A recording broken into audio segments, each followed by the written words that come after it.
Howdy, howdy, folks, and welcome to Moose Podcast number 394, Leaving the Sand in the Dust. How are you folks doing? I trust you're having a grand week. I appreciate you stopping by, taking a little time to listen. The Moose Podcast, you guys have crept me up further and further. Not that I have any sights on any particular number, but the more folks that I could reach, the better, I think. I got something to offer, and I really appreciate you telling your friends, go listen to the Moose Podcast. Hey, you guys really lit up last week with my interview or conversation with Jamie, the eagle eyed girl. Yeah, she's such a spark. Love her and her dad and mom. They are just great people. And I am tickled pink. The response that she brought out, and you folks, great emails. So thanks so much. One common question though: why am I not doing more interviews? That's really a very valid question. I guess in large part because I just have a hard time just reaching out and asking people to do me that favor. So gonna try to get past that, get some more to you. I appreciate the encouragement after last week. Gives me more fuel for the fire. In fact, I've got some more things coming out. So be watching that YouTube channel and my Instagram feed. Gonna be doing some new things. I haven't seen other folks do them. Doesn't mean it's gonna be the the thing, but it's a simple goal. Help you folks, as always, make more of your time in the field and coming back with the images to tell your story. Want to thank my good friends at Bedford Camera, bedfords.com. That's right, bedfords.com. Those folks, you've got an event coming up here shortly in Little Rock. You've got uh, almost daily free classes at the Bedford stores because they have multiple stores. That's why it's called Bedfords. And inside those brick and mortar, you're going to find some of the finest folks in the industry. Just they just can't help you enough, and that's what I love about Bedfords. They're going to get you that gear you want at the price that fits your budget, and they're going to help you make the most of that gear before, during, and after the purchase. And when you head to the store, head to the website, and you use that old MOOSE discount code, you're going to find the price dropping. After you check out, and you're going to say, wow, that's really real dinero I just saved, not just a couple pennies. That's a lot. So head to bedfords.com, tell them I sent you. Whether you have questions or gear that you want to buy, they are the best. And in the process, thank them for sponsoring the Moose Podcast. Leaving the sand in the dust. Uh, I I wish I could take credit for this week's title, but it came from James, who saw my post a few days ago. He said, and I'm quoting here: "You put $20,000 in the sand. You are nuts." With more exclamation points than I could count. Yeah, James, you could say I'm nuts because I've been doing that since the days of film. Back then, it was a real challenge because every 36 exposure, you had to make sure your hands were super clean, no salt residue, nothing on them, because you had to change a roll of film. So that's the one big thing that really, when it comes to leaving the sand in the dust, is really important to do. You've got to make sure that that film had no sand in the film gate, or else everything would be scratched and all your efforts would be shot, uh, as in shot to hell, not as in exposed. But a number of you, and I appreciate you reaching out, asked just what is it that why do in so many words, risk so much money to go down low? And that is truly a really great question. But before I get to that answer, I need to set the stage first. So I'm gonna do the old TV thing. I'm gonna leave the good part to the end, so you have to listen in between. The only thing is, I don't have commercials. So there are basically two facets to photographing birds or critters on the sand. Um, got down with tortoises, rattlesnakes. Yeah, I didn't ever get down with them, but desert sand, beach sand, it's basically the same. And what you have happening are two things that you got to remember, that if these two elements don't work for you and your style of photography, then yeah, you can just click stop on the podcast once I mention them, because they don't fit your style of photography. But the bottom line is, you have, I'm going to pick on shorebirds, a group of birds that, for the most part, especially in us in the lower 48, when we see them, they're in their winter drab clothing, what many people call LBJs, little brown jobs. That's because basically the coloration in the winter is brown and gray. And when you put that on a background such as sand, which is also brown and gray for the most part, they tend to blend in. The next thing that happens is that they all have the same relative size visually in the view in the final photograph when you're photographing them from eye level, shooting down on them against that sand, because they kind of blend in. Scale is kind of lost. So you've got that first natural camouflage, which is why they molt their brilliantly gorgeous spring plumage for the wintertime when we see them, because in the summertime they're up in the Arctic. And it's hard to believe, but that crazy plumage they have in the springtime, they totally blend into all the mosaic of colors that the tundra affords them for camo. So that's the first reason why I am going down low. The second reason, again, is the same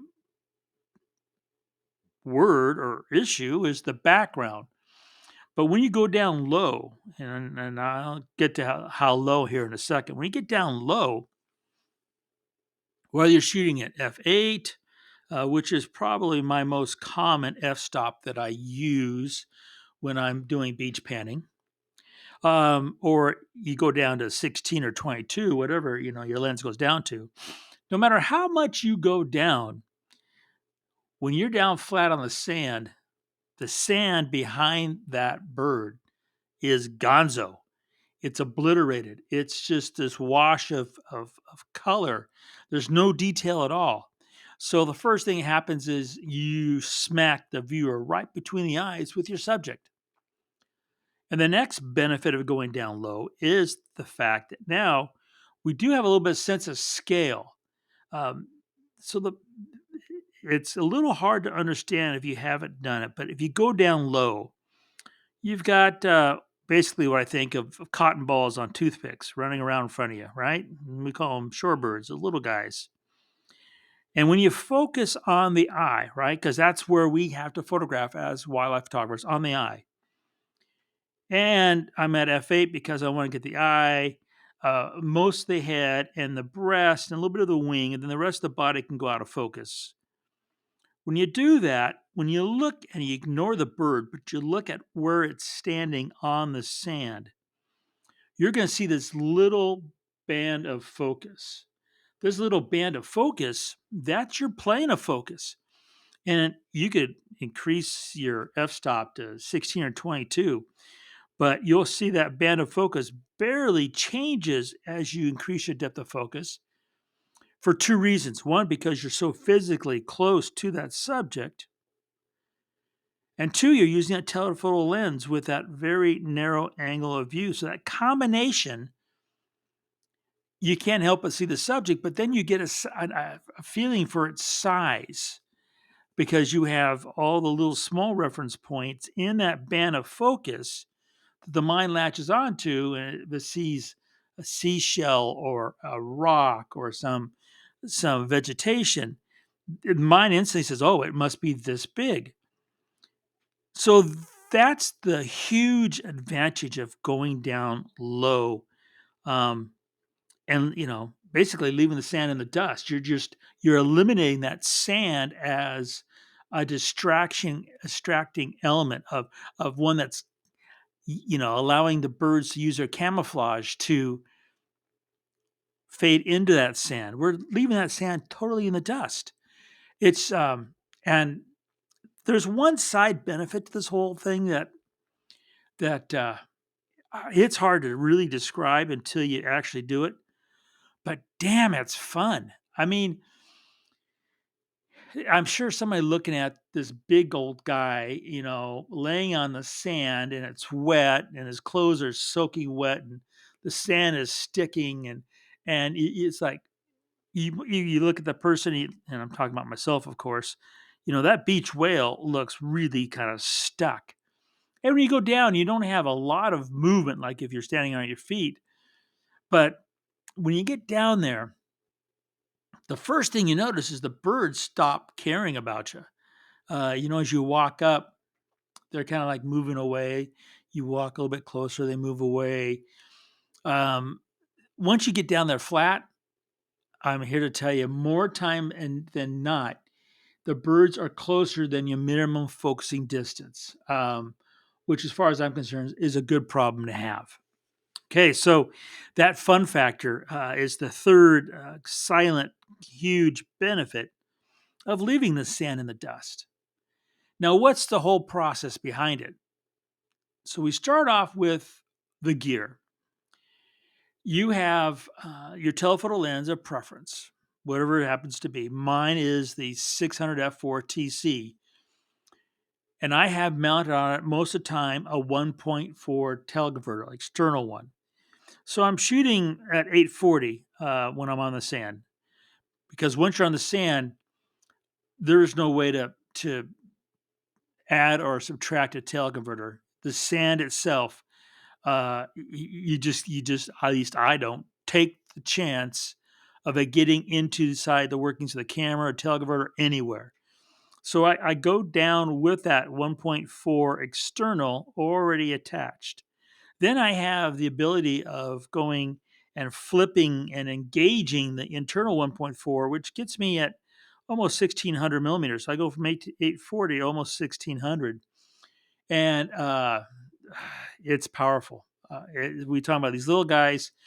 Keep in mind that a sanderling, which is probably the most common bird still on all the coasts, but their numbers are way down. But anyway, you talk about them, they are smaller than your fist. They're smaller than your fist. They're a little bit bigger than a tennis ball at best. And they get smaller than that with Western and Lee sandpipers, what have you. But you need all that horsepower and you want them physically close. So by going down, we get physically close, we get the image size, we get the left out background. So that's my basic rig. And I'm shooting now the Z9. I've shot the Z9, the D6, the Z6 II. I mean, every main body I've used, I've taken down uh, to the sand level. Now, am I nuts for doing this? There is always a risk, no matter what you do, whether it's beach panning or shooting in the snow, that your gear might take a hit. Knock on wood, I have never had that issue for a number of reasons. The first is that, well, engage the brain. And if you've spent any time at the beach, when I grew up, surfing all the time, laying on the beach, that's what we did in Southern California. So you know that sand sticks to you, sticks to your clothing. So when you get up, as you physically get up off the sand, you know that the sand, because of gravity, is going to do what? It's going to go down, and if there's wind blowing, it's going to go with the wind. So one of the main things that you think about when you go down to do this is, excuse me, what's your strategy to get back up?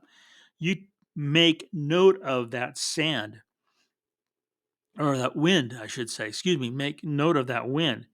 So you're going to go down, and if you look at the picture I posted last week, you can see that there's a frisbee, and that frisbee is there so I can slide the rig around in the sand very easily. You've got in the Visual Echoes panning plate.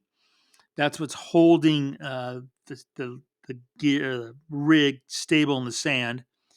And then personally, I just have the Zanelli foot on the Z600, and then I'm shooting that low. I want to be as low as possible. So first thing is when you get up and you're in that position, you don't use your hands. You don't use your hands to lower yourself into the sand, and most importantly, you don't use your hands to get up out of the sand. So I tell everybody to start practicing this at home in the carpet before you even get to the beach.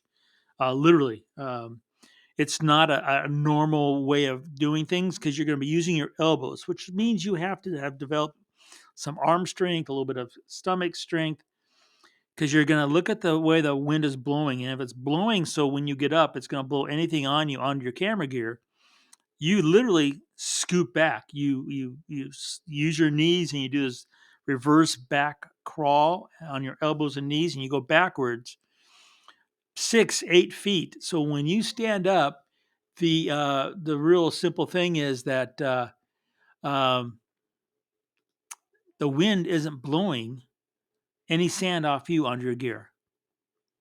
That's really important. That's one of the big essential things that, if you're going to take anything away from this, that's what you've got to do. Now, when you go to the beach or on the desert floor and you see your subject, you want to physically go down well outside that critter's comfort zone, way past, so let's just say imaginary. The critter is at, let's say, 30 feet. At 30 feet, they start moving away from you. So that means that you don't go down to the sand any closer than 60 feet. And you go down and then you slowly do this funny shuffle on your knees, looking very carefully for any kind of seashell that's going to go into your knee. Some folks wear the Carhartt pants. They had the built-in knee pads, which is a smart thing to do. And you do this slow, very slow approach to the point where you say, okay, now's the time where I want to go down flat. And some people have their camera rig higher from the sand than I do because I'm basically as low as you can get.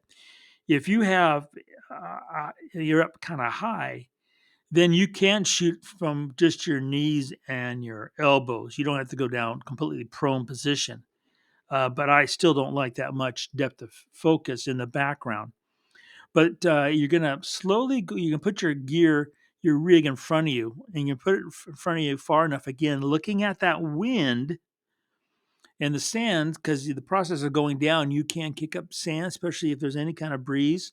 The sand goes right to your gear. Then you go use your elbows, you don't use your hands, and you go down in a prone position.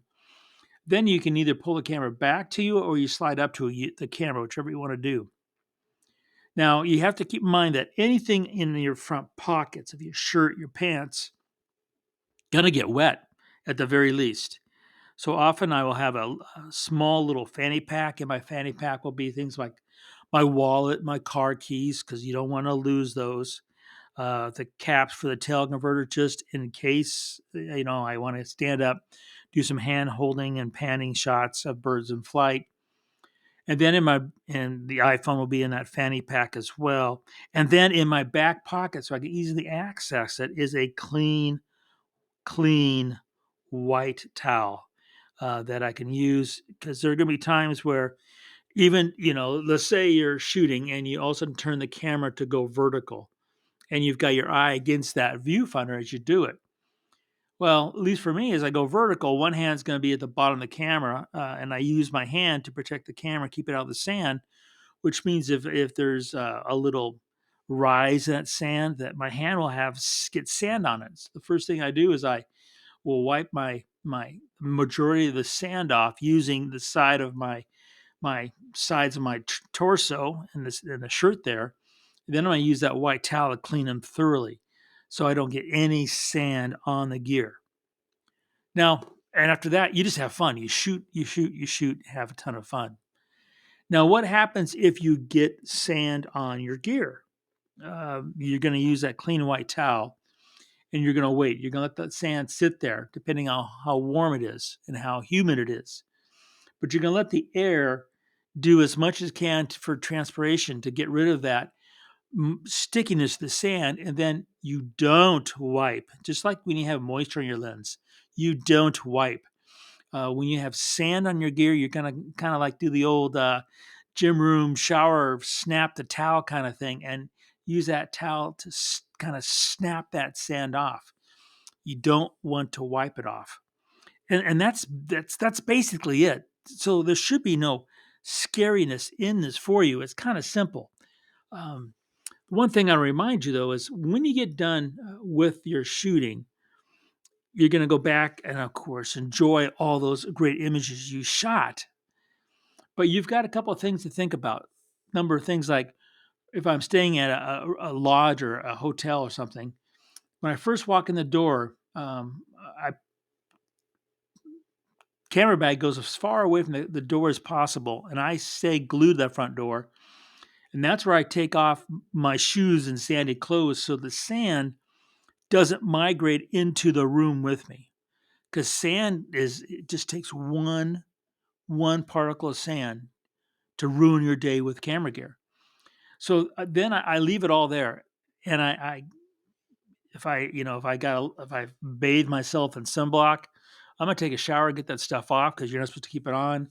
Get any sand that might be still stuck to my forearms or my knees or calves. I want all that sand off. Then I'm gonna go in and take the camera gear, and I'm gonna treat it just as if I'm coming in from a -40 snowy day. I'm gonna get the gear out. I'm gonna put a clean white towel on top of it, let it come to room temperature, and then I'm thoroughly gonna clean it because when you're down low, there is so much salt moisture that's collecting on every surface, camera barrel, elements, lens coat. You want that to thoroughly dry. And most people, a lot of time, will crank up their air conditioner, make the room cooler. I'm gonna recommend you do quite the opposite. You crank up the air conditioner and then put it to 72 or 74. It's gonna dry out that air in that room as best as possible.